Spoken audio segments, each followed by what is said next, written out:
Bismillah, alhamdulillah, wa salatu wa salamu ala rasulillah wa ala alihi wa sahbihi ajma'in. First of all, I'd like to apologize to everyone, a sincere apology for being late. And also, I know there was some mishap in the US regarding timing. But alhamdulillah, we're here now. This is a unique opportunity for us to hear one of the leading scholars in the world, Fadilatul Shaykh Abdallah bin Bayyah, and also one of the most influential Islamic scholars in the West, Shaykh Hamza Yusuf. And this opportunity is hosted by Imams Online. I am senior editor of Imams Online, Qari Muhammad Asim. And Imams Online is about amplifying the voices of Imams across the country. And it is a kind of little miracle we were talking about earlier, that how we have Shaykh Abdullah bin Bayyah in the Maghrib, and then Shaykh Hamza Yusuf in California, and then myself in the UK. And we all coming together to listen to the words of wisdom from Shaykh Abdullah bin Bayyah, who's known as Shaykh al-Fattah, the one who has the ability to present the complicated issues into a very easily accessible language. And as we are currently facing an unprecedented challenge globally, unprecedented time filled with unprecedented challenges, we are really honored to have the scholar of the scholars, who is also the president of the Forum for Promoting Peace in Muslim societies, but also recently launched the Alliance of Virtues, a statement signed by religious leaders of various traditions, showing support to each other, but also saying that we are all together in tackling and defeating coronavirus.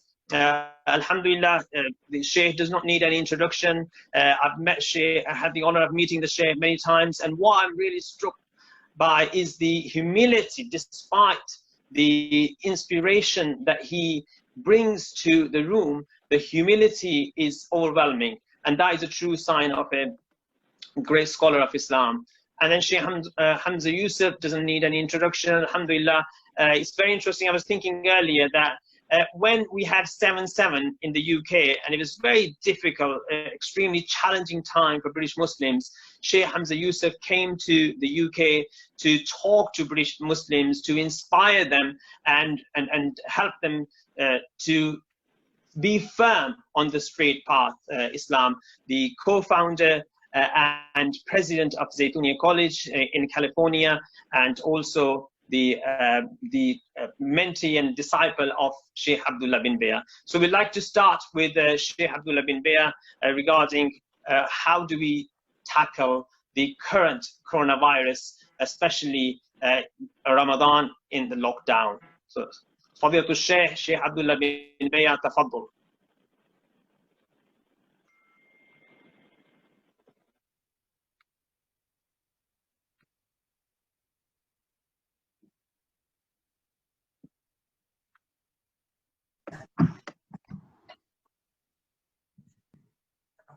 فضيلة الشيخ تفضل.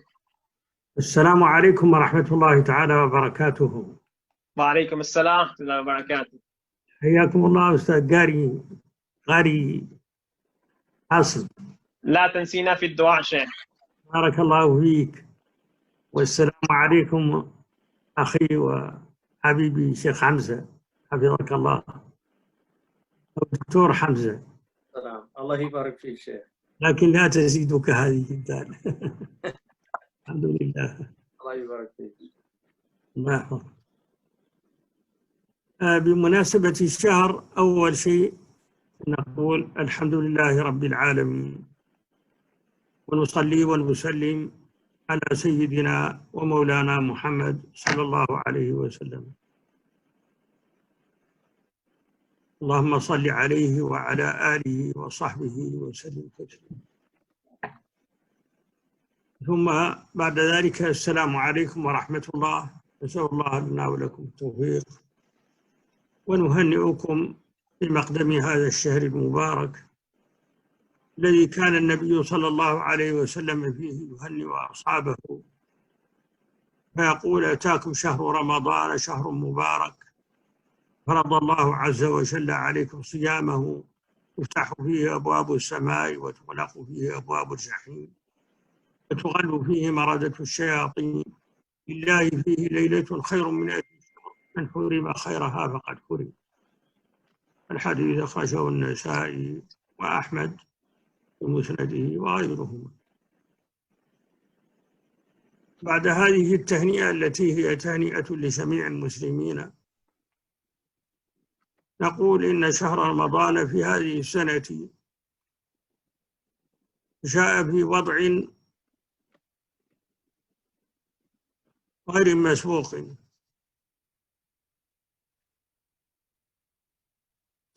نشهد فيه أزمة عالمية كبيرة، وهي أزمة تؤثر في وجوب العبادات وفي كيفية أدائها أيضا.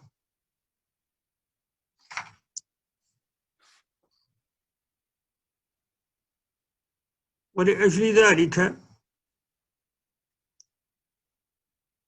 ربما يكون من المناسب أن يكون حديثنا عن الرخص.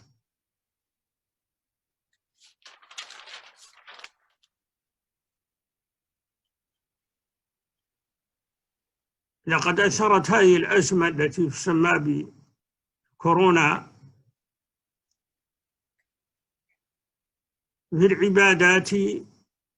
بالأمس كان الكلام عن الصلاة وعن الاجتماع للصلاة وعن الجماعات والجمع،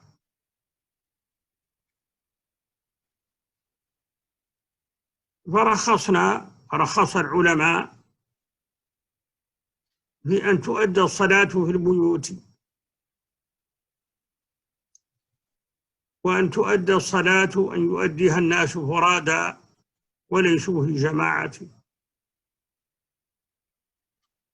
وكذلك أن تؤدى الجمعات في البيوت، لكنها تؤدى ظهرا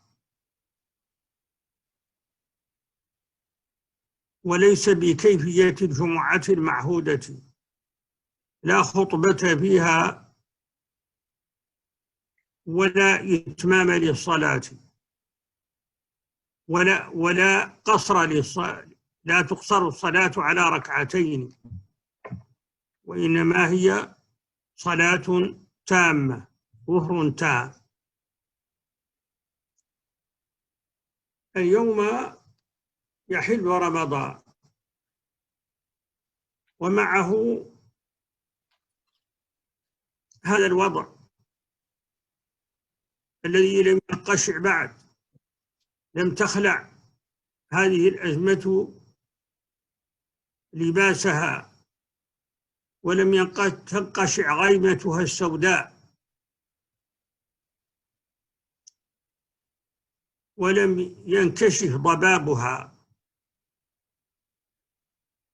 ما زالت جاثمة على البشرية. نسأل الله سبحانه وتعالى أن يكشفها وأن يكشف العذاب.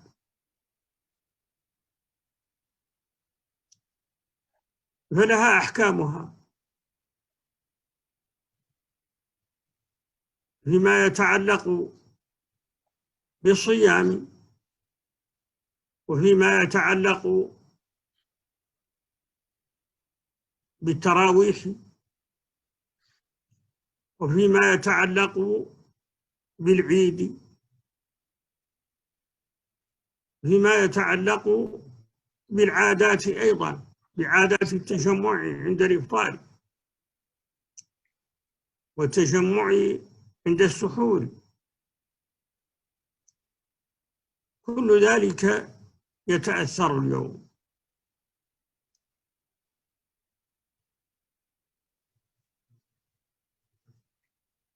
فعلينا أن نبحث للناس عن أيسر السبل وأسهلها وأفضل المسالك وأنبلها، فديننا يسر وسبيله سهل.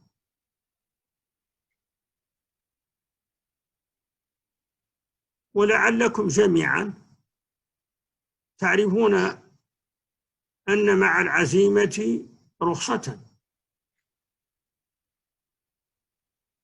فالرخص في مقام الشدة والضيق أمر معروف.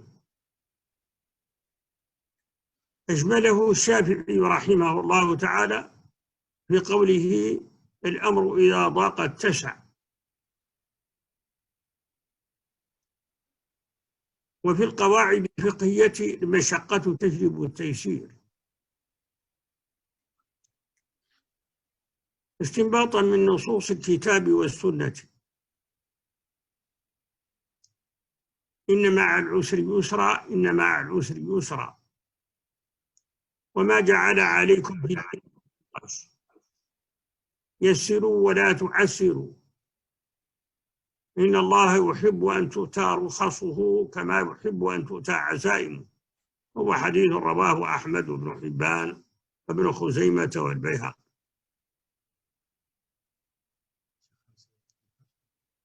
شيخ حمزة أتوقف لك. نعم. بسم الله الرحمن الرحيم. الصلاة والسلام على سيدنا Muhammad. Shaykh Abdallah bin Bayyah, hafidhahullah, he said, first of all, just greetings of peace to everybody after prayers and peace upon the Prophet ﷺ, and beginning in the name of Allah subhanahu wa ta'ala. And he greeted Qari Asim and also the Imams who have supported this Imam online. And then just again reiterating prayers and peace on the Prophet ﷺ. And then congratulating all of you on the coming of Ramadan. And the Shaykh said that it was a sunnah of the Prophet ﷺ that he would congratulate his companions when the month came, and he would remind them that this is a month in which Allah subhanahu wa ta'ala has opened up the gates of heaven and closed the gates of hell, and Allah subhanahu wa ta'ala has also locked up those shayateen and also the rebellious jinn during this time, that they have they're shackled during this time, so much more limited than what's normal. And he also said that the Prophet ﷺ, in a hadith that Imam An-Nasa'i and others, Imam Ahmad related, that when he greeted them, he reminded them that this was a month that had a night in it that was worth 1,000 nights of worship, which is a great blessing to this ummah. But he said also there's a cloud over the Muslims in the coming of Ramadan, which is this coronavirus, and this is a calamitous event that due to the critical nature of it, it's actually affected the very nature of the obligation of some of our devotional practices, and also the way in which we actually perform them. And so the Shaykh said that it's probably, given the circumstances that we find ourselves in, that it would seem appropriate to talk about the nature in what the usuli scholars, the scholars of usul al-fiqh, call rukhas, which the rukhas are the licenses or the dispensations that are allowed in certain times. And so he said that the coronavirus, this COVID-19, has really necessitated that the scholars look at the rukhas, or these licenses in this situation. And he said just yesterday with some of the muftis, they had concluded that it's now people should not be congregating for prayer, and they should also, this is affecting the Jum'ah, so they should not do their Jum'ah. And he said that the rukhsa then is that people should say their prayers in their homes, and actually in the adhans they're telling people to pray in their homes, and this is also a sunnah of the Prophet ﷺ to do that when there's difficulties. And he said that you still pray Jum'ah because that's the nature of Friday, but the Jum'ah in this case is prayed as a normal dhuhr, but you'll get the reward with that intention of what would normally be that. So he said that you do not shorten the prayer, there's no khutbah, and you pray the Jum'ah prayer, the fard of Jum'ah, you pray it as dhuhr in your home and complete that. He said that, we're going to be fasting, the month is upon us, and that while Corona can't change the nature of the month and the spiritual reality of the month, undeniably, it's really it's dampened the conditions for the Muslims and cast this dark cloud, not just over the Muslims, but over the whole world. And the Shaykh asked that Allah subhanahu wa ta'ala would remove it. And he said that the coronavirus is going to affect the nature of the month for us. One of the most beautiful aspects of the month of Ramadan is the Taraweeh Prayers, where Muslims congregate in the mosques and pray Taraweeh. And he said this is not, people are going to pray in their homes. And even the Eid and the Eid prayer will be affected. And also suhoor and iftar, where traditionally Muslims very often invite other people and they congregate. So these aspects of Ramadan are going to be affected. And this is where we have to understand the nature of the rukhsa, because in these situations, every ruling in Islam has an azima, and then it has a rukhsa. So the azima is taking the strongest position and fulfilling it based on that. But the rukhsa is used when difficulties arise. And Imam Shafi'i radiallahu anhu said in a famous principle that's used by the fuqaha, that if any situation, al-amru idha daqat tasa', if any situation becomes constricted, then by the very nature of that constriction, it has to be expanded, and so it's expanded through the rukhsa, or through the license. And also there's a very important qaida in our tradition that says al-mashaqqatu tajlib at-taysir, which is that difficulties demand or necessitate facilitation. So whenever there's a great difficulty, that it demands that the fuqaha look to how they can make ease for the people. The Quran reminds us in the al-usri yusra, that surely with hardship is ease. It's reiterated twice.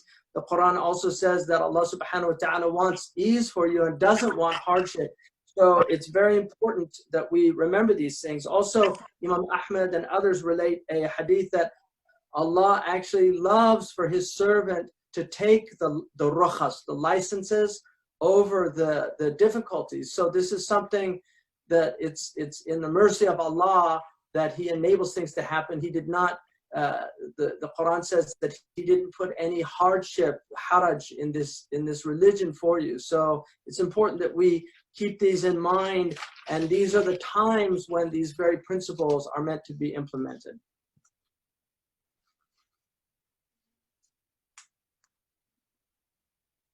طبعا السلام عليكم مرة أخرى. عليكم السلام. نتحدث عنه الآن هو الترخص في ترك الصيام لمرضى الكورونا. كثير من الناس يسألون عن مرضى الكورونا، هل هم مرضى أو الكوفيد؟ يعني هذا زائر الذي سماه الناس باسمه، يعني قالوا سموه، هل هو سمى به نفسه؟ سماه بكوفيد 19. على كل حال الله أعلم باسمه وبحالته وبكيفية انتهائه. نسأل الله سبحانه وتعالى أن ينزل أن يعلم الناس الدواء، لأنه ما أنزل داء إلا أنزل معه دواء، وهذا يجعلنا نتفاعل ونبحث علميا. لكن أنا أعتقد أنكم جميعا تهتمون بالمرضى هؤلاء، هل هم مرضى يفطرون أو لا يفطرون. الذي نذهب إليه في هذا الزمن بأن من ظهرت عليه أعراض الكورونا وهو مريض يدخل في قوله تعالى: فمن كان منكم مريضا أو على سفر فعدة من أيام أخرى. حقيقة المرض قائمة فيه. وهذا مهم جدا. وكان بعض علماء السلف كالبخاري ومحمد بن سيرين وعطاء كما ذكره البخاري وإسحاق بن راهويه أيضا كما يبدو من كلام البخاري وربيعة بن أبي عبد الرحمن كما يبدو من كلام مالك رحمه الله تعالى. كل هؤلاء كانوا يعتبرون مجرد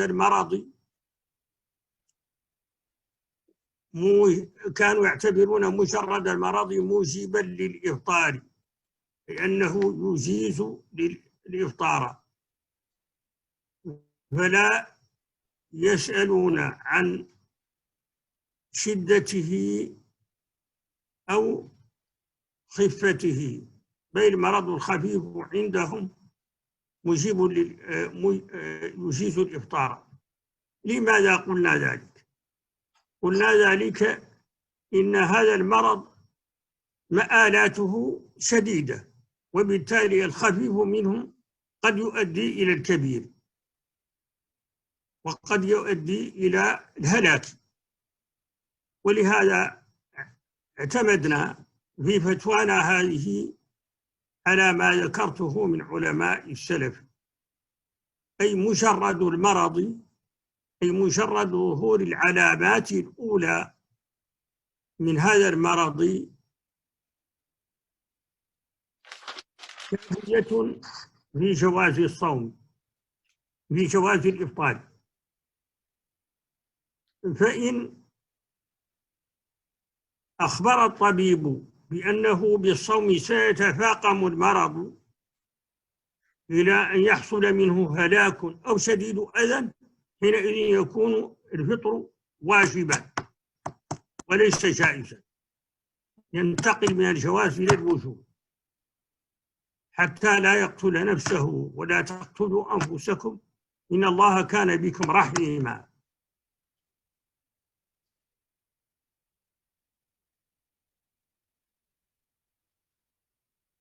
كذلك فإن الشيخ الكبير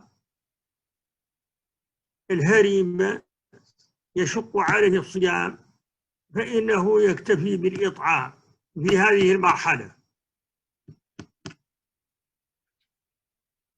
كبار السن الذين يشق عليهم الصوم يكتفون بالإطعام. أما التراويح فيجوز لكل أو يستحب لكل شخص أن يصليها في بيته ليؤم أفراد عائلته بما معه من القرآن إذا كان يحفظ شيئا من القرآن الكريم. أما الأصحاء فإن وجوب الصوم عليهم بينه الله ولا بيان بعد بيانه، كتب عليكم الصيام كما كتب على الذين من قبل. الأصحاء هؤلاء يصومون، لا يعتذرون بأنه يوجد مرض، المرض إذا لم ينزل بهم فهم أصحاء، وإذا لم يكن لديهم مرض آخر ولا كبر سن معه مشقته، هذه أمور يحتاج الناس إلى بيانه. تراويح تصلى في البيوت، تراويح صلاتها جماعة سنة، وبخاصة عند أبي حنيفة فهي عنده سنة مؤكدة. المالكية مستحبة، يعني التراويح في المساجد، لكن في البيوت أفضل إذا لم تعطل المساجد عند مالك، لأن عمر قال والتي ينامون عنها خير وأفضل، ينامون عنها. اعتبرها المالكية التي رواها مالك في الموطأ اعتبروا أن معناها التي ينامون عنها ويصلونها في بيوتهم، واعتبرها غيرهم كالحنفية التي ينامون عنها، أي أن التراويح جماعة ينبغي أن تصلى في الجزء الأخير من الليل. يعني هذه تفسيرات العلماء. لكن الآن الإنسان ليس مخيرا، لأنه يعيش في الحجر الصحي، فعليه أن يصلي في بيته، لأن الضرورة تقتضي ذلك، حتى مشكلة العدوى. فعلى المسلمين أن يتفهموا في هذه الأمور، وعليهم أن لا تحملهم العاطفة، وهي عاطفة دينية التي لا نتهمها، لا نتهم عواطفهم الدينية الحسنة، لكن فقط على هذه العواطف أن نزنها تكون موزونة بالشرع، في حدود الشرع. الشيء الآخر هو أن الناس عليهم أن يكثروا من الدعاء والتضرع في شهر رمضان، وبخاصة في ليلة القدر، أن يرفع الله هذا الوباء، وأن يرحمنا ويرحم أهل الأرض. والشيء الثالث هو أن لا يتهم الناس الأقدار، مقادير. فالمقادير في أصلها خير، والإنسان محدود الرؤية، محدود القدرة على فهم الظواهر الكبرى التي تتجاوز حدود الإنسان. الإنسان يعرف الخير والشر في حدوده، لكن لا يعرف كيف يعرف الخير والشر، وقد تكون صورة الخير والشر واحدة، يعرفهما بالدوافع وبالمآلات. أضرب لكم مثلا بسيطا.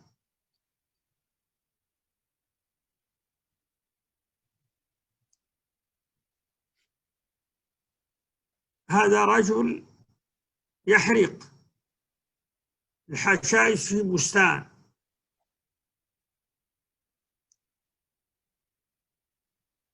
قد يكون لصا يحرق الحرث، يهلك الحرث والنسل، وقد يكون صاحب البستان يقوم على بستانه فيحرق ما يضر منه. الصورة واحدة، لكن الدوافع، البواعث ليست واحدة، والمآلات ليست واحدة. هذا على مستوى الإنسان، صورة واحدة، لكن الخير يتعرف فيها من خلال الباعث ومن خلال المآلات. هذا في فضاء الإنسان. أما في الفضاء الرباني فالخير والشر والسبب والمآلات هذه كونية للكون كله، الجو والبر والبحر، فقط لا يتهم الإنسان مقادير الله سبحانه وتعالى. هكذا بسرعة أعطيتكم مثالا واحدا، والأمثلة كثيرة. السلام عليكم، جزاكم الله خيرا. So, Shaykh said that, so to reiterate that we're looking at the rukhas in the time of Corona, and he says it's important to remember that, you know, these things come and go, this will dissipate. They've called it Corona, they've called it COVID-19, they give these names. did it name itself? It didn't name itself. These are names that humans have given it, but Allah knows its real name because everything has a name. Allah subhanahu wa ta'ala said that He didn't send down any disease, except He also sent down a cure for it. And this is why humans have to look for the cure. So given that people get sick from this, an important question is, what's the ruling of the fasting on people who are sick? The Quran says that whoever is sick or on a journey, then they can take other days to fast. They don't have to fast during that time.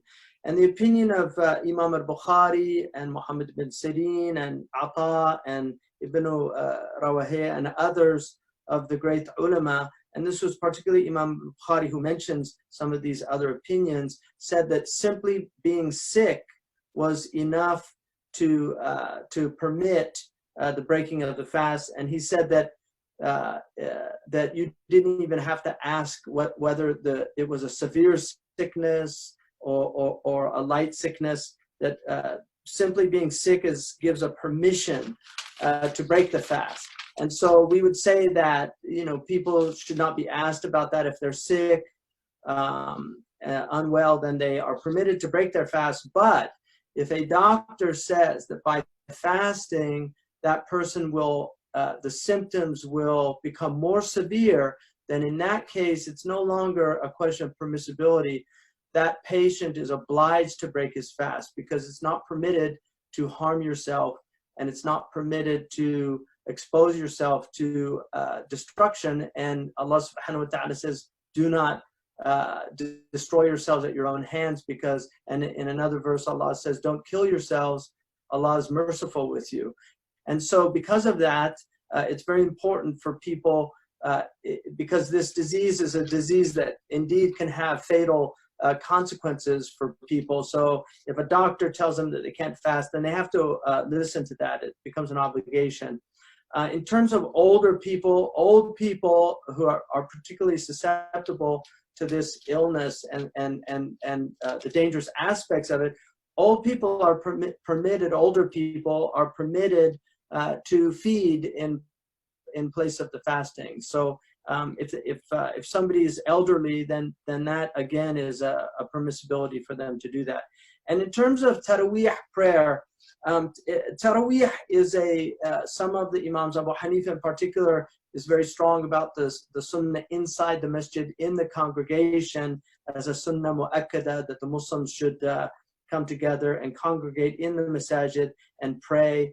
And in the Hanafi countries, it's a very strong sunnah.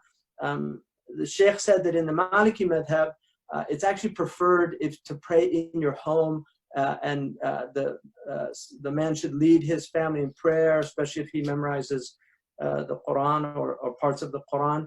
That it's actually better as long as there's a group fulfilling the sunnah kifaya in the masjid. So if they fulfill the sunnah in the masjid, then it's actually better to pray in homes. And then Umar radiallahu anhu in the hadith of Muwatta about not sleeping on it, he said there was some difference of opinion about what he meant by that. Was it the later prayer of the night or not? And so the point is that it's not only perfectly valid to pray the Taraweeh in your home, it's actually, that is the preferred opinion of one of the great Imams of our tradition. And so people shouldn't feel like they're missing something out in that. It's actually a very good thing to do. And then as for people who are well, the Shaykh said that it's still an obligation to fast Ramadan. شيخ ممكن أسألك عن، لأن أنا سألت عن هذا الشيء بالنسبة للأطباء الذين هم يعالجون المرضى بكوفيد، لأن قلت أنه من الواجب الصحة أنهم يصومون، لكن بالنسبة للأطباء إذا هم يحسون أنهم يحتاجون إلى تقوية أو قوت حتى ما يضعف أثناء المعالجة خوفا من هذا المرض، هل يبيح لهم الإفطار؟ هذو الأطباء طواقم الطبية الأطباء والممرضين والمسعفين هذو إذا كانوا بالصوم يخافون من أن يمرضوا، من أن تضعف مناعتهم، أو كانوا يخافون أن يضعفوا عن معالجة مرضاهم، هؤلاء يمكن أن يفطروا، أن يترخصوا. وقد نص الحنفية على أن الممرض، وأصل الكلام ذكره الطحطاوي في حاشيته على الدر المختار، إذا الممرض وإن كان ابن عابدين قال لأنه يعولهم، لكن كذلك إذا خاف تضييعهم فيجوز له أن يفطر في يوم عمله، حتى أكون واضحا في هذا. نعم. يعني يخاف أن يضيع المرضى، أن يضعف عن معالجة مرضاه كالأطباء في زمن كورونا الشديد. نعم. أو يخاف هو أيضا من أنه ستضعف مناعته ويسهل أن يصاب. نعم. هذا كل واحد منهم يكفي. نعم. يعني ظهر لنا من خلال تتبع في كلام كثير المالكية عن مسألة الخوف من المرض، أو الخوف من أو الخوف أن يكون سببا للمرض. نعم. وفي كلام أيضا للحنابلة، فهذا الكلام من حاصله هو ما ذكرته لك. So, I was just saying, the Sheikh mentioned that healthy people should be fasting, and what would be the condition of a physician or a nurse or somebody working in the healthcare field that was worried about having weaker immunity if they were fasting? Is it permissible for them in that situation to break their fast? And Shaykh Abdallah said that there's two situations. One is if they were not, if they didn't have enough energy to actually fulfill their duties, so they weren't. And he said that this is actually mentioned in the Hashia of Imam Tahtawi on Durr al-Mukhtar in the Hanafi madhab, that it is permitted in that situation to break the fast, but only on the day that they're actually working. It wouldn't be on the other days. And so the same is true if the doctor felt, or the nurse, that they were going to be in a compromised situation dealing with these, they could break their fast and fast later. And that would be determined obviously by the doctor's own medical judgment on that. So he said then also, that, and the reason for the obligation is clear because there's no clarification after God's clarification, and Allah subhanahu wa ta'ala says in the Quran that the fasting has been prescribed for you, that it's an obligation. Kutiba alaykum as-siyam, and kutiba here means it's an obligation for you to fulfill it. And then he said that people should not allow for their religious emotions to dictate their actions. And he said that he's not faulting them for those emotions, because those emotions come out of their religiosity and very often out of their piety. And so they're not negative instincts. But he said we really can't allow our religious emotions to override the reasonableness of our religion. And so that's very important, that we should be following the guidelines of the experts. This is the religious tradition. This is our tradition. So government and the epidemiologists, the guidelines that they set forth very important to follow. And finally, Shaykh said that it's very important to make dua, that it's extremely important that people make dua, because Ramadan, the gates of heaven are open. Dua is one of the times when dua is particularly effective. So ask Allah subhanahu wa ta'ala to remove this tribulation on humanity, not just for the Muslims, but for all of humanity, because we're an ummah for all of humanity. And he said that especially on the night of power, this is a very important night for dua. And finally, Shaykh said it's extremely important that people not do this, do not suspect the decree of God or judge the decree of God.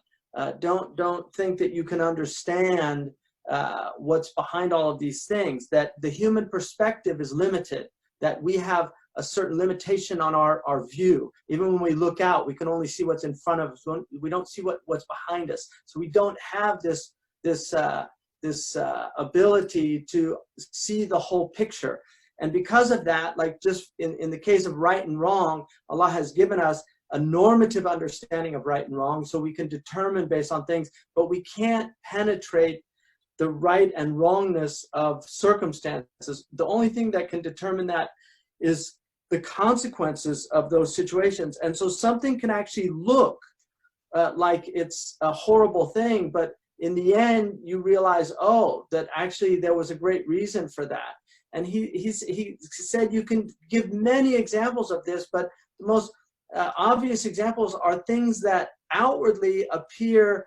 You can have the exact same situation where one person burns down a piece of land in order to prepare it for, to make it more fertile and prepare it for growth, and another person burns it down as a destructive act.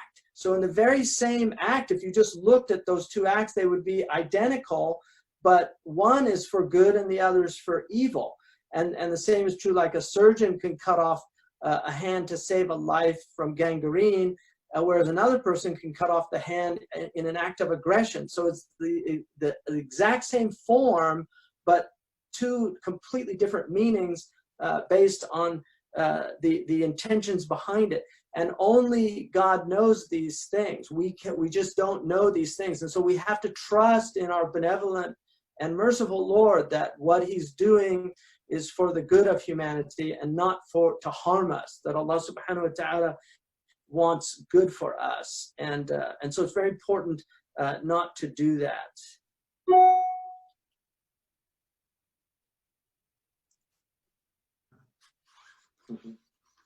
لا نقلل من الآلام، من آلام الناس، ولكن كالمثال الذي أعطيت الذي يقطع أيدي، وهناك مثال جراح الذي يجرح القلب، أو الشخص المعتدي الذي يعتدي على واحد ويجرحه بسكين. لكن أيضا نحن عندنا البعد الآخر وهو بعد الآخرة. فالناس الذين يموتون قد يكونون في الدار الأخرى في وضع طيب، فهذا أيضا البعد الأخروي هو مهم جدا في فهم هذه الأمور. وأنت سيدي شيخ حمزة عندك كتاب الماعون في فضل الطاعون، فأنت تعرف البعد الأخروي في مثل هذه الأمور. كثير من الناس لا يهتمون بأن الناس قد يموتون لخير، قد يذهبون إلى خير، وقد يجنبون أتراح الحياة. هذه كلمة فقط عن المقادير التي يتكلم عنها الناس. فالله سبحانه وتعالى لا يحاكم على قوانين المخلوقات، خالق لا يحاكم على قوانين المخلوقات. نعم. فلعلي الوقت هنا عندنا تأخر، الوقت عندك أنت ما زال في الصباح، فأنت الحمد لله في وضع إن شاء الله طيب، ونحن جميعا في وضع طيب. الله يبارك فيك شيخ. بالنسبة للوقت تأخر، فإذا كنتم تسمحون لي بالانسحاب إذا لم تكن فيها أسئلة ملحة، وقد ترسل لي الأسئلة إن شاء الله وأنا أجيب. أكرمك الله. حفظكم الله وحفظ الجميع والمسلمين وأهل الأرض. والسلام عليكم ورحمة الله. السلام ورحمة الله وبركاته. Alhamdulillah. So Shaykh was just saying that finally the last dimension that people often, especially in the materialistic world that we're in, people often miss that the other dimension of these events. And so people die, but very often somebody could be in great immunocompromised conditions or very sick and suffering a lot. And this actually becomes a great blessing for them when they leave the world and go to a much better condition. So again, we can't judge things, especially with the otherworldly dimension. The Shaykh mentioned a book that Ibn Hajar wrote called "Help During the Time of Plague," and in that book he mentions the virtues that come out of plagues and pestilences and these things that afflict human beings. And one of the hadiths that he mentions in there is that while the plague might be sometimes involve great harm, the Prophet ﷺ said for the somebody who believes in God and trusts in God, the plague is actually a mercy for them, epidemics and things like that. And then finally he just said that you cannot, God is not asked about what he does, لا يحاكم في قوانين المخلوقات, that he can't be taken to account or to court. He's the judge of judges, and so we can't question the way that the universe and its laws that are working in it, that have been set up by God. We can't question why they are the way they are, other than that we trust that God has described himself as merciful and benevolent, and we trust in God that what he does for his creation.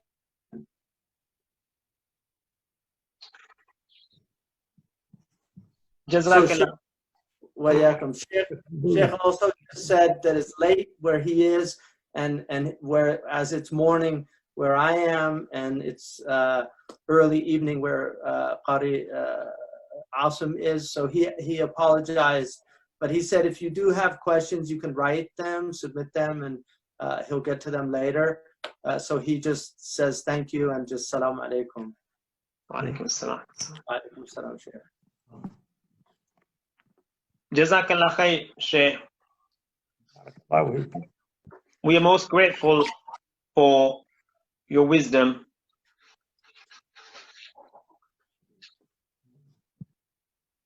Oh, yeah. So Qari Asim. Jazakallah khair to Fadilul Shaykh Abdallah bin Bayyah for his wisdom, helping us to navigate through some of the questions that COVID-19 has presented. For instance, can we pray Jummah at home? How do we perform Taraweeh Prayer?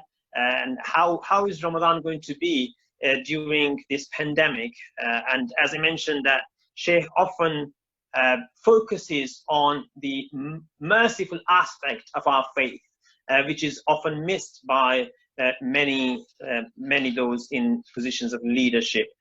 So alhamdulillah, Shaykh Hamza Yusuf, just wanted to ask you a question in terms of some people feel really down, and it's emotionally challenging, frustrating for others to say that there is no mosque this Ramadan. How am I going to fulfill my obligations? What advice would you give to anyone who has such thoughts, whether thinking that their Ramadan has been ruined due to COVID-19 pandemic? Bismillah ar-Rahman ar-Rahim. Alhamdulillah. Well, first of all, I would say that our religion is a religion that has a very interesting balance between the individual and between the community.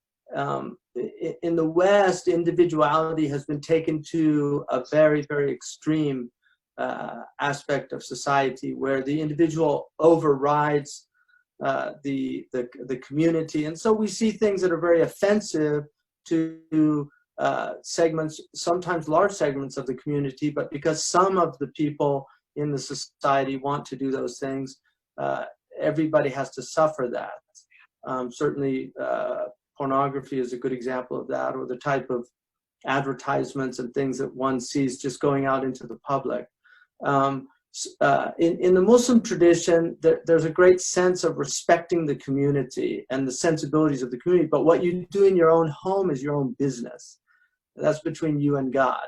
Now, the other aspect, though, is that Riyā is a very serious sin in our tradition. It's called the hidden shirk, and this is why things like night prayers, and there are things that you do that other people don't know, and that is a way of protecting yourself from doing them for other people. So this is actually an opportunity to do things on your own that other people won't see. And Taraweeh, and this is why the Malikis consider it better in the home.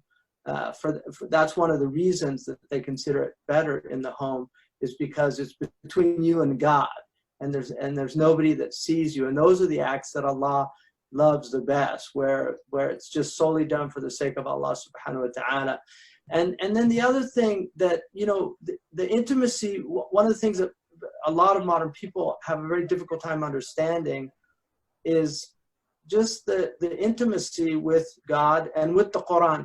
The Salaf said that the Quran to the early community, to the Sahaba, it was like love letters that their Lord had sent them, and so they would read them at night over and over again. You know, like people when maybe some of the people out there, when they were young and in love, and they wrote poems or they wrote love letters to their beloved, they would read them over and over again.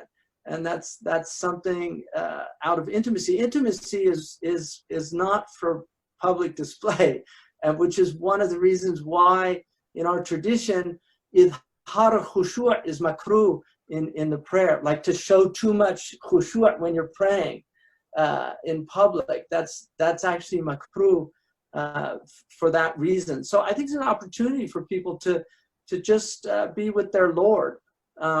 In many previous traditions, people fled to desert caves and things like that. I mean, the Hindus have the sadhu who goes off into the jungle just to get away from society, to get close to God. And the Christians had the anchorite. We have also, Awais al-Qarni is a very interesting character in our tradition, and Awais was one of these people. They said that he used to throw rocks if they tried to visit him in his cave, because he just didn't want to be bothered. So I think it's important for people to remember that there is that component of just being alone with your Lord and getting more comfortable with that. Obviously, that's easier for introverted people than it is for extroverted people. I'm an ambivert, so I have that ability to do both. Extroverted people tend to really need other people, and they thrive off other people's energy. And that is a fact of life. So there really are genuinely extroverted people that really need more communication and sociability, and that's understandable. And those people, it's far more difficult. Like, I have a friend, he's a very prominent Christian scholar and a legal scholar, and he was telling me what a hard time he's having because he's such an extrovert. Whereas for me, this has been like such a blessing of just having a lot of time.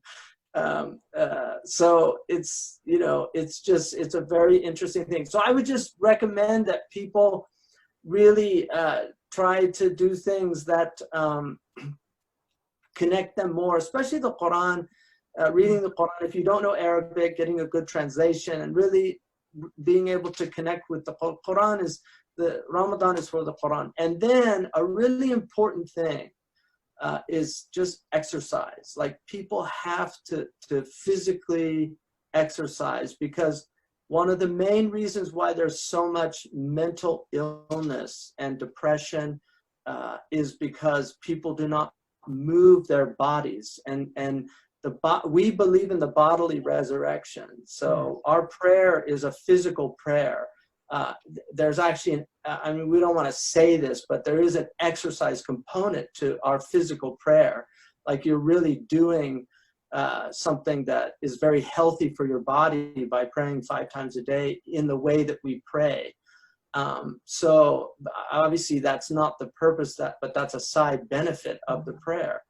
Getting up throughout the day is very important. But so I would say people should walk. We're still allowed to walk outside to exercise. Walking is really important, especially if you live near green places, to get out.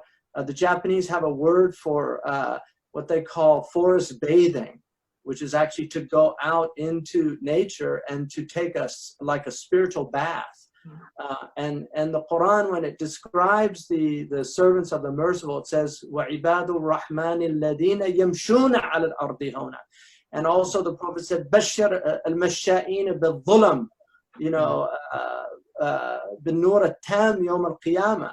Like, tell the people that walk often in the darknesses to having complete light on the day of judgment. So walking devotionally is actually very important. And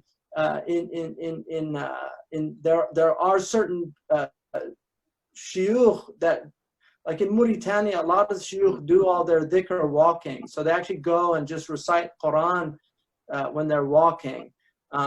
It's interesting that in Buddhism they have sitting meditation, they have walking meditation. They say that the sitting meditation for people like to sit, and walking meditations for people like to walk.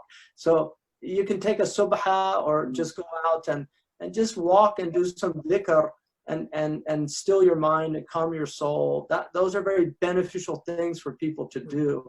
And you know, the human body is designed to at least walk between 8,000 and 12,000 steps a day. And it will work optimally if you do that. Most people are walking under 3,000 steps a day now in Western society. And the mortality rate goes down 51% by people that walk over 8,000 steps a day, with all diseases like cancer, everything. So there have been really amazing studies about the importance of walking. And so I would really encourage that. And one of my teachers, Murabit Muhammad al-Amin, once told me that there's an Arab proverb, al-harwalatu dawa'un la yuqti, that a brisk walking is a cure that will never fail.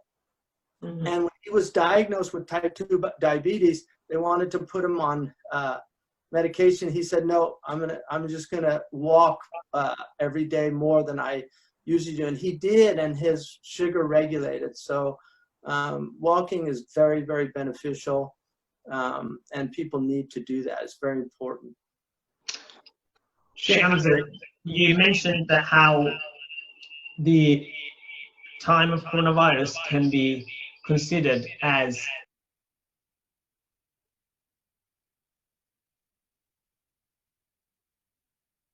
your voice went out. Sounds, but also your voice went out. I tried to read your lips, but I wasn't getting everything. So could you just repeat that? Sorry. So Shaykh Hamza, you mentioned how we can use this as an opportunity to spiritually fulfill ourselves, but also to become mentally resilient.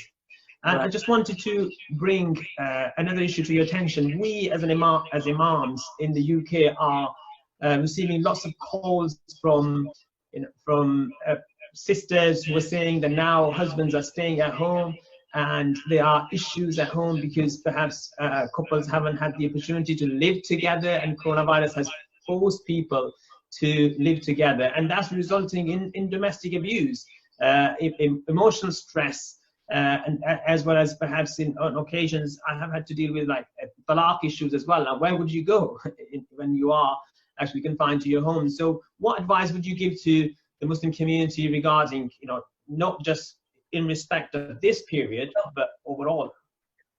Sure. I mean, first of all, domestic violence is haram in Islam. To beat a woman is haram.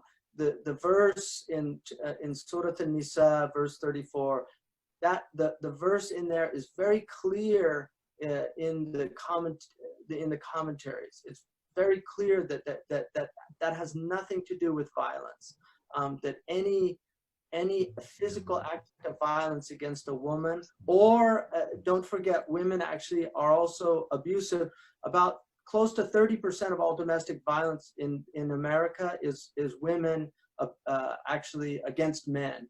So men are also abused physically, and a lot of men, and I'm one of them, you know, because I've never hit a woman, and like I grew up learning that you do not hit women, and so there are men who actually will be their wife or their spouse or whoever will get violent with them, and they won't fight back. And ER doctors know this because they've seen men who come to ER with boiling water had been poured on them when they were sleeping or something like that because of some of these domestic disputes. So it's not just the women, but the majority, undeniably, the majority of you know, around 66% in the US, I don't know what the stats are in UK, are women. So the majority of victims of domestic violence are women.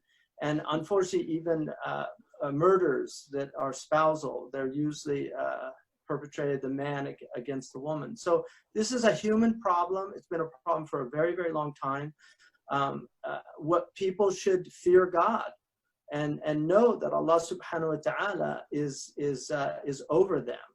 And even in the verse in Surah An-Nisa, it reminds people that Allah is over them immediately after that, for that very reason. So, you know, I just, no woman should feel insecure in her home. No woman should have that feeling. The house in Arabic, the word in Arabic is maskan, which is the place of sakina.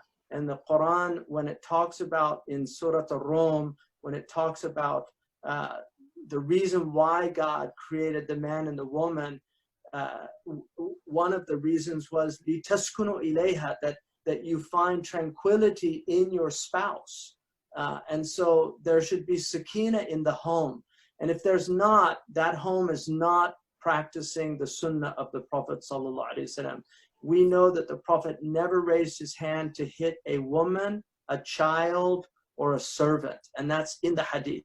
So the sunnah of the Prophet is never to raise his hand against a woman, a child, or a servant. And if you're doing that, you're not following the sunnah of the Prophet ﷺ. So I would just remind people of that. I mean, one of the interesting verses in the Quran in Surah Maryam, you know, where Mary, when the Annunciation happens and she sees the angels, she seeks refuge in Allah, and then she says, in kunta taqiyya, you know, if you have taqwa. I mean, when you're in a situation like, it's, if the person has an ounce of piety in their heart and that woman reminds them, that should be something that stops them from doing that. But women have a right to be safe and secure in their homes. And I would just add to this, and this is a very important component, understand that your husbands right now are probably in there's anxiety, there's concern about, you know, their jobs, where they're going. These are all real, and they create an immense amount of mental stress. And so it's very important that a woman understand that, especially if she's being provided for generally by that husband. I mean, sometimes both spouses are working, and that's a very different situation. But when the husband is the main provider for the household, it's very important that the woman really help him in that as his partner, and just be a source of solace for him. And because some relationships, you can have, unfortunately, people that are always complaining, or they just goad the person, or they push buttons, you know, as they say in modern parlance, you know. And some spouses, whether it's male or what push to get a certain reaction from the husband or the wife. So, oh, you're just like your mother, or oh, you're just like your father. And then that just sets them off. And so it's very important that we get out of, these are called the games people play. You know, it was a book back in the 60s about that. These kind of, R.D. Laing wrote a book called Knots, you know, about the psychological knots that people get wrapped up in. We have to break these patterns. We're human beings, we're intellectual and spiritual beings, and we have the capacity to break patterns. And this is very important. And I'll just give you one example from my own life to drive this home. Years ago, you know, I had one of my sons was very slow, and it was hard to get him out, and we had karate lessons, you know, and so they had to go, and it was actually Taekwondo, but he was late, and I got upset with him, and I really let him have it, not physically, but, and I looked at him, and I saw myself with one of my own caregivers when I was younger. And I realized that I was doing, it was the tapes of my youth being replayed on him. And I literally drove back home and just told him, we're going to start over. And I did it differently. So I broke that tape. And so these are things that people can do. Very often domestic violence comes out of people who grew up in houses that had domestic violence. And so they're repeating the patterns of the past. And the important thing to note is that if you're a believer, then you have to recognize that mujahada is fighting the impulses of the negative impulses of yourself. وَالَّذِينَ جَاهَدُوا فِينَا لَنَهْدِيَنَّهُمْ سُبُلَنَا إِنَّ اللَّهَ مَعَ الْمُحْسِنِينَ. That if you struggle, this mujahada, if you struggle, God will guide you. But if you're not struggling with yourself, and so if somebody, you know, if you get into a situation, you have to immediately stop yourself, or take some breaths, or just do certain things. The Prophet ﷺ, he would always go to prayer.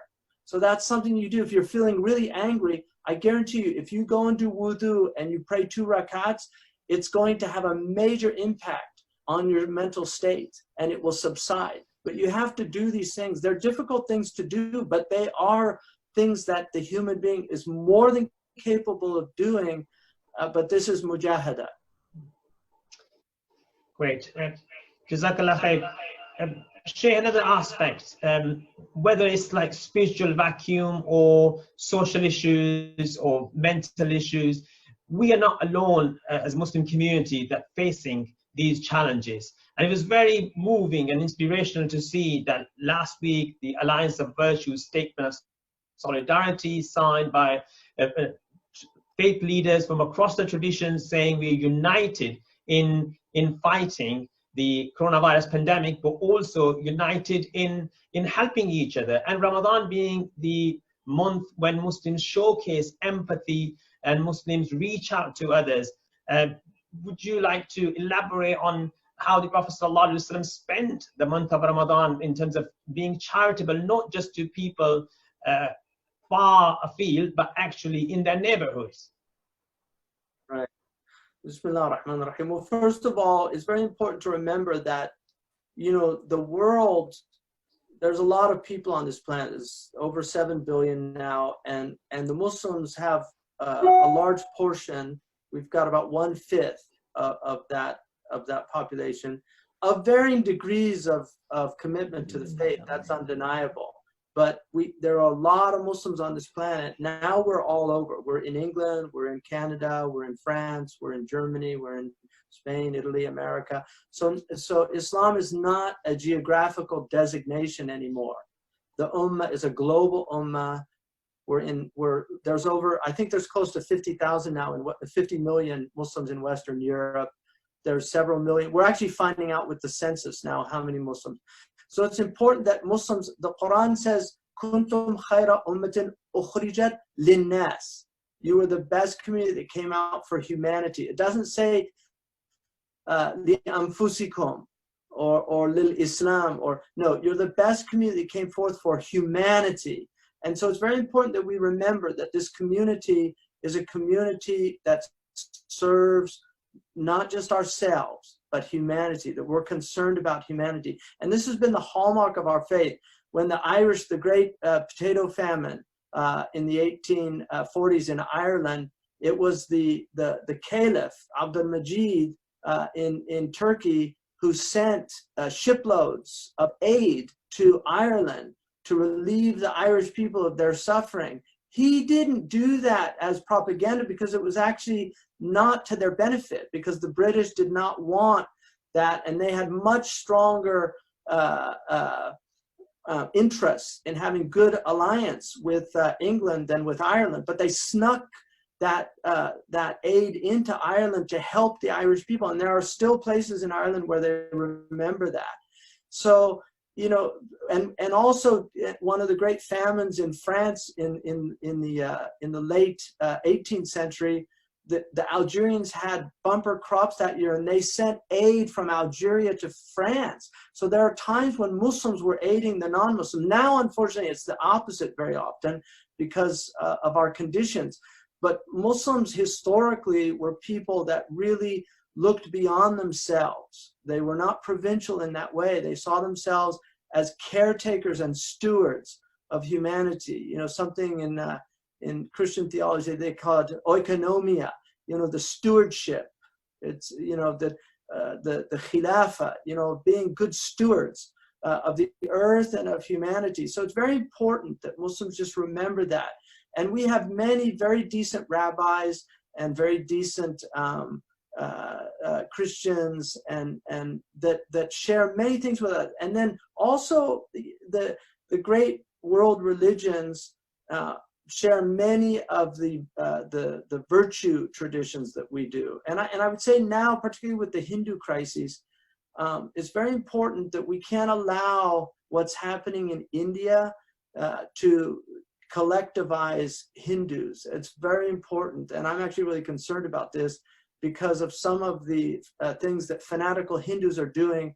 We, just like we do not want to be demonized by what some of our extremists do to other people, and so we all get collectively associated with those extremists, we cannot do that to the Hindu peoples because many of the Hindus, especially those who understand their religion, are troubled by the riots and by these attacks on Muslims and on their sacred places.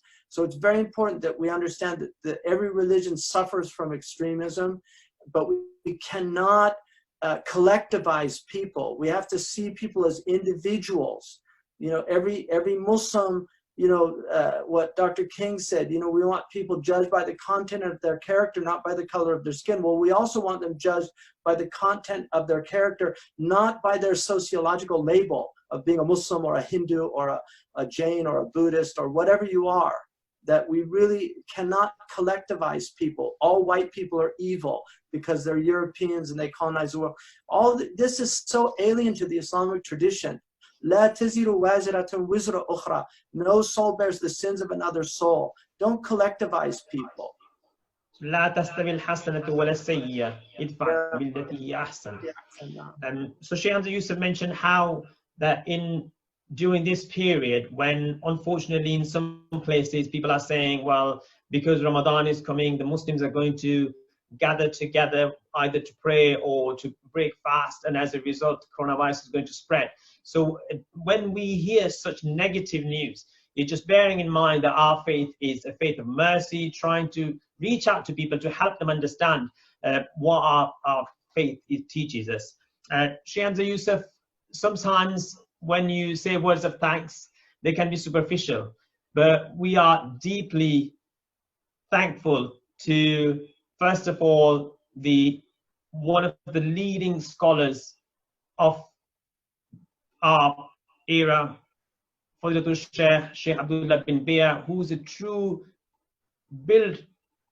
who's truly building bridges between communities, and Shaykh Hamza Yusuf, being the vice president of the Forum for Promoting Peace in Muslim Societies, have done amazing work that will be remembered for decades in terms of how we are building bridges between communities because we are all in it together. So Shaykh Hamza Yusuf, I'd just like to ask you to remember us all in your prayers, and if you could just pray for us that during this month of Ramadan, which is very unforgettable, it's going to be an unforgettable experience, how we return to Allah subhanahu wa ta'ala, reconnect with Allah and also our shared humanity.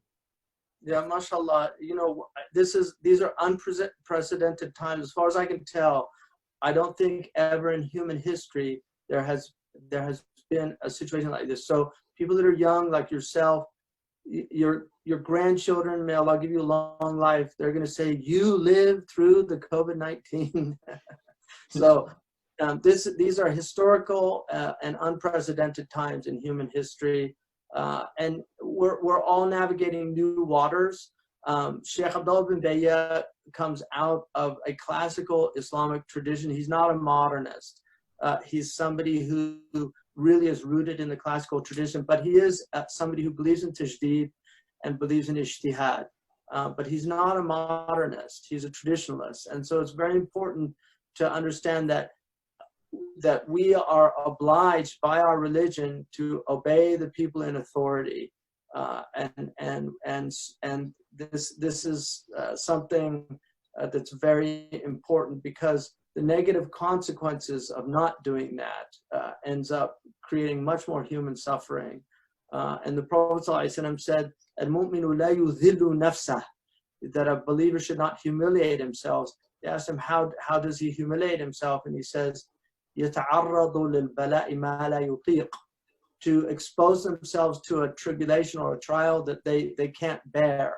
And Ahmed Zarruq said one of the best examples of that is opposing government, and then the government humiliating and abasing you because of that. So these are important aspects of the religion. I mean, we do have a tradition of truth, speaking the truth to unjust tyrants, and those are very important aspects of the tradition, and that's undeniable. That's the role of the scholars. Ahmed ibn Hanbal said it should be done in private. So those are important. We can't deny that. Being silent in the face of injustice is also can be a crime for some people. So may Allah subhanahu wa ta'ala inshallah bless you. Like I said, the imams online, you guys were ahead of the curve, because now all the imams are online. But may Allah bless you for your foresight in creating this forum and recognizing the importance now of the global community. We don't have the type of scholarship that we used to have in the numbers that we used to have, but we do have people like Shaykh Abdallah bin Bayyah, who, as somebody who's been working with him closely for going on more than 25 years, I can attest to just the vastness of his scholastic knowledge, but also the depth of his spiritual training. His father was a great sheikh and a spiritual master as well, Sheikh Mahfoud, Sheikhna Mahfoud. And the sheikh is, he's very humble, like you said, and people sometimes, because he's like that, they don't realize what's in front of him. But I mean, I just call him Ghazali or Zamanihi. He really is the Ghazali of his time. And one of the things that the Arabs say, and the Sufis in particular say this, they say that al-mu'asara, is like contemporaneity, like living at the same time as a person, is a type of hijab. It's something that you're veiled by the people of your time. So people, when Malcolm was alive, it was just, for a lot of people, wasn't a big deal for them. But when you lose those great people, it's the later people who realize who they were.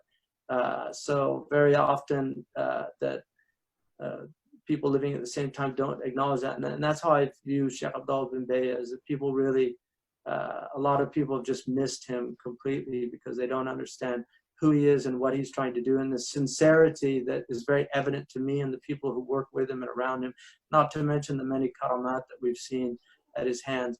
And the Arabs say al-qurbu hijab, that being too close to somebody also can veil you from who they are. So, you know, may Allah open our eyes and our inner sights, and may we see the people of our time for who they are and respect them. Our religion is a religion of hierarchy. We believe in the equality before the law. Everybody's equal, should be equal before the law, but we don't believe in this idea somehow that everybody's the same. It's a very dangerous modern concept. Sayyidina Ali said, قِيمَةَ الْمَرْءِ فِي مَا يُحْسِنُهُ. The value of a human being is what they do with ihsan. And هَلْ يَسْتَوِي الَّذِينَ يَعْلَمُونَ وَالَّذِينَ لَا يَعْلَمُونَ. Are they the same, those who know and those who don't know? And this is why civility can only come about from hierarchy, because when everybody's equal, there's no basis for civility. There's no basis for adab. You say, oh, we treat everybody the same. Well, then you've lost adab, because when you have a hierarchy, you have basically duties. So the duty of an elder is to have compassion on the younger, and the duty of the younger is to have respect for the elder. This is why in your language, now you speak a very nice English, but in your the language of your parents and your ancestors. I do speak Urdu as well, Sheikh. I know, but they have a whole way of speaking. If somebody's older, you actually have to put a suffix on the word. You know, like you wouldn't just say Asim, you'd say Asim Bhai, you know, or something like that, to show that respect. Those things are being lost on modern peoples. If you have a white beard, you're supposed to be treated with certain respect just because you've lived that long on the earth. And so the Prophet said, "Laysa minna man la yuwaqqir kabirana wa la yarham saghirana." He's not from us the one that doesn't show respect for our elders or compassion for our youth. So this is very important to remember, that we really have to restore in our community a type of recognition, you know, that people, umirtu an unazila nas manazilahum, is not to belittle people, especially it's not about poverty, because some of the people that deserve the most respect are some of the poorest people in the world. And I've seen them. Some of the greatest scholars that I've ever known in my life were people that lived in huts in West Africa. So it's not about richness and wealth. It's about piety and knowledge. And these are the hallmarks of our faith that the Prophet ﷺ said, Inna hadar Sayyidina Uthman radiyallahu anhu, Inna hadar Quran yarfa'u unasan wa yada'u akharin. This book elevates some people and it bases others. It elevates the people of knowledge and it bases the people of ignorance.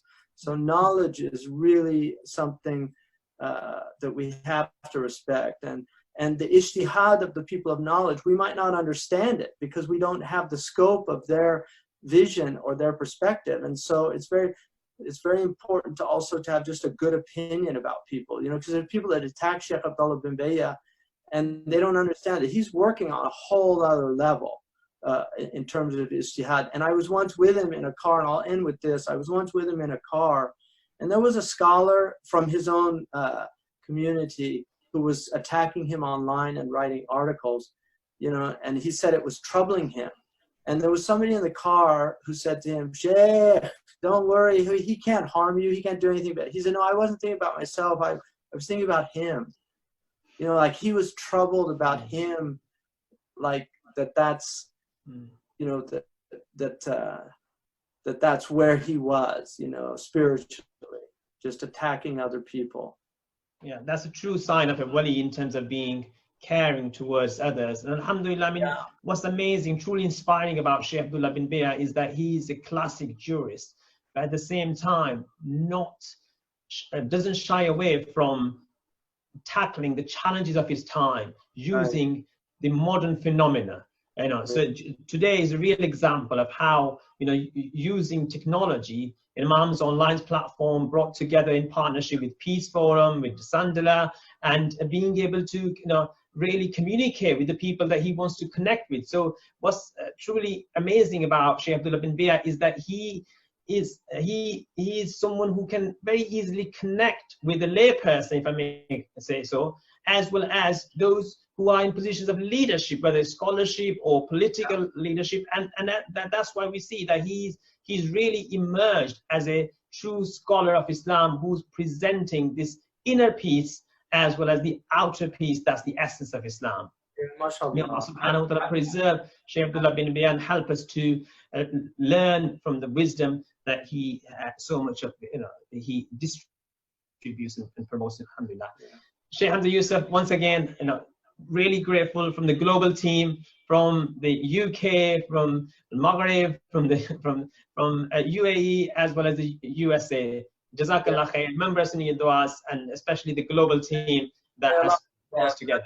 Zishan Zafar, because I know he worked very hard, and Aisha Subhani and the others that worked hard, inshallah. Alhamdulillah. Barakallah fikum wa karamukum Allah, inshallah. May Allah increase you, elevate you. May Allah protect you and your loved ones. May Allah protect all those that are watching, inshallah, all of you and your loved ones. Inshallah, may Allah subhanahu wa ta'ala make this really the best Ramadan. And may Allah subhanahu wa ta'ala make it a time that we get close to Allah in these difficult times and circumstances. May Allah bring sakina to the homes of the believers. May Allah protect our women wherever they are. May Allah subhanahu wa ta'ala protect our children. May Allah subhanahu wa ta'ala, inshallah, put just love of the Quran back into the hearts of this ummah, not just to recite it, but to actually practice its principles and to live by its dictates. And may Allah subhanahu wa ta'ala, inshallah, give Shahada to all those doctors and nurses that have died in this event. We had a Muslim doctor in Wales that succumbed to the corona. May Allah bless him and his family and give them sakina, inshallah. The Prophet said that that there's 7 in a riwayah 5, but in a sahih riwayah there's 7 types of shahada, martyrdom, after the shahada defending your homeland. And one of them, the first one he mentioned, was al-mat'un, the person who dies in an epidemic. And Ibn Hajar al-Asqalani said that the person who dies in an epidemic is exactly the same maqam as it's the only one that shares the same maqam as a person who died defending the homelands of the Muslims. So that's really important to remember, that that these people are shuhada. We still bury them in a normal way, but they're shuhada. They're أحياء عند ربهم يرزقون. لا تحسبن الذين قتلوا في سبيل الله أمواتا بل أحياء عند ربهم. So they're living in a better place. So جزاكم الله خيرا والسلام عليكم ورحمة الله وبركاته. Wa alaikum assalam wa rahmatullahi wa barakatuh. Thank you to all our panel members as well as the viewers for joining us through this platform, Imams Online, promoting peace, forum for promoting peace, as well as Sandala have brought this to you. Jazakallah khair.